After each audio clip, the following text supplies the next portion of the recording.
They say you can tell a poor area by how many chicken joints it has. By that definition, Coventry has its fair share of poverty. This is a typical Midlands industrial city with 306,000 people, and by the City Council's own statistics, 59,000 of them living on the breadline. As Britain has dipped again into recession, professionals dealing with poverty have noticed the rise of something new. I have watched people sitting down cooking oven-baked chips and mayonnaise, and that's their main evening meal with children and with health problems. In some ways, this recession's been kinder than expected. Unemployment never topped 3 million, house repossessions never became catastrophic. So it's all the more strange that across Britain we're now seeing something we haven't really seen since the 1930s. And that is hunger.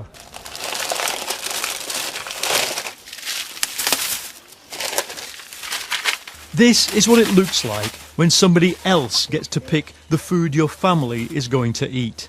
It's a food bank in Coventry. Kilo pasta. The Trussell Trust, the charity that runs these places, is opening 2 or 3 new ones every week. All the food's donated and it's of high quality, but demand is high too, and growing, and I've come here to find out why.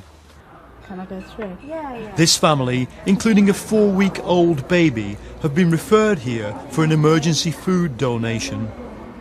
What's brought you here? Benefit changes. I had my daughter move in with me, moved back from my father's, and I had a new baby. So because they had to be added onto my claim, caused it to fail.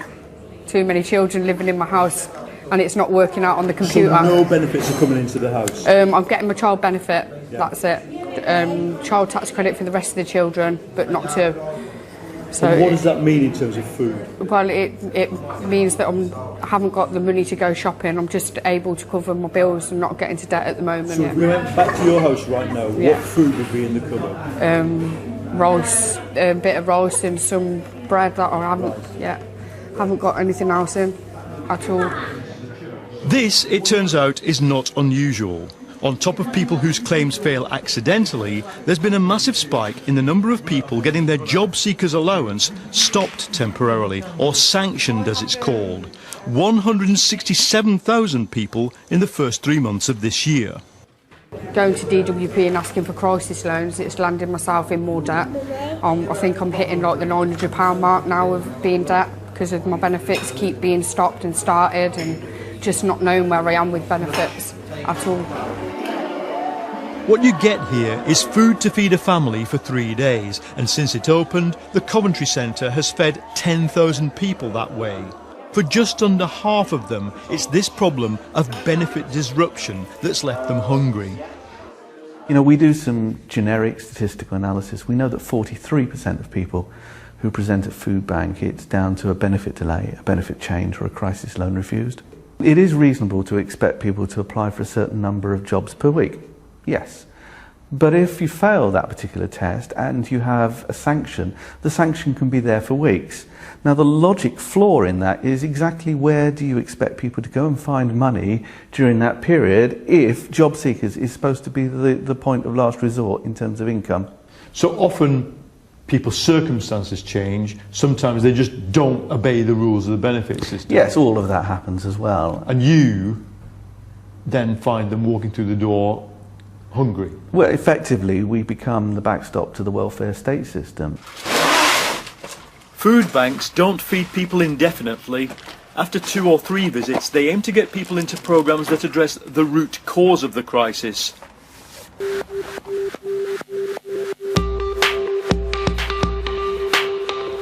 But if half the people at food banks have fallen through the welfare system, what about the other half? Why are there thousands of people with jobs in this one city who can't feed themselves? We've seen the queue out the front just increase in the last year, 18 months. We've got now, we have about 15 people queuing from sort of 7, 8 o'clock in the morning by the time we open. At 9:15 there's 30 people waiting to be seen, and that's what happens on a day-by-day basis. The Citizens Advice Bureau is one of the agencies in Coventry that can refer people to the food bank. And they've identified the other big cause of food poverty: debt. Unfortunately and horrifically, it's often the food that is the thing that is having to give when people are trying to pay creditors. They're using high interest lenders, payday loans and so on to try and get through their week, and sometimes it's the food, it's sometimes the heating. There's a saying that we've got people either heat or eat.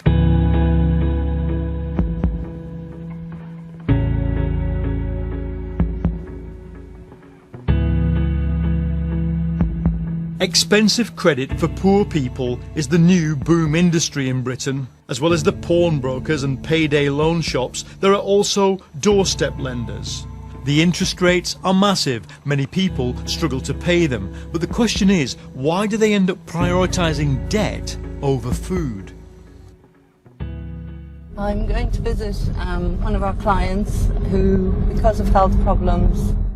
Mary Shine is a caseworker at the Citizens Advice Bureau. She and her colleagues are referring about 10 people a week to the food bank. And where debt's involved, there's often a doorstep lender who has first call on the money. Doorstep lending is always about preying on people who are unable to access high street banks, get a loan, a cheap loan or an overdraft or a credit card. And they also have this sort of thing where they befriend them. So it's not the man from the credit company, it is, you know, my friend Tom, who's been coming for years. And so if you're faced with having to say to Tom, I can't pay my debts this week, it feels bad. It feels bad. I feel they're letting Tom down, and Tom will say, you know, I'm going to lose my commission and you're letting me down, and they're just guilt-tripped into making the payments. And what is the result for families? The result is they're paying £15, £20 a week to the doorstep lender out of their food bill.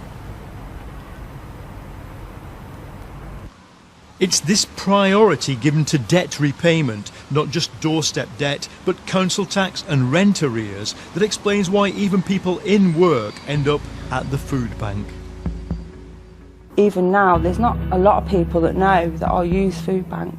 To have to admit to myself I'm not coping, I'm in debt management, I need help with food to feed my family, it's not nice. Christina Thomas has a job, but came to the food bank after an acute family crisis forced her onto statutory sick pay, and her debts went out of control. I was trying to help my eldest son while he was in financial difficulty, and obviously taking care of my teenage boy as well. Even though I was working part-time, it was like after rent, council tax, all the household bills, there was never enough for the pot, if you like, and it became more of you know, like about debt all the time rather than having any surplus from my wages. What happens if this place didn't exist? Because there's some places they don't exist. No. What would happen? Things become really hard for me. Really, really hard for me. It's something I don't particularly want to think about because things are hard already. It took things to get that bad for me to pick up the phone in the first place and meet someone like Gavin and say, you know, I'm not coping. I'm trying, but I'm not coping.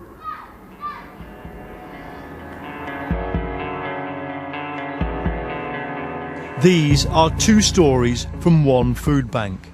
There are 250 food banks across the UK, and last year they fed 130,000 people.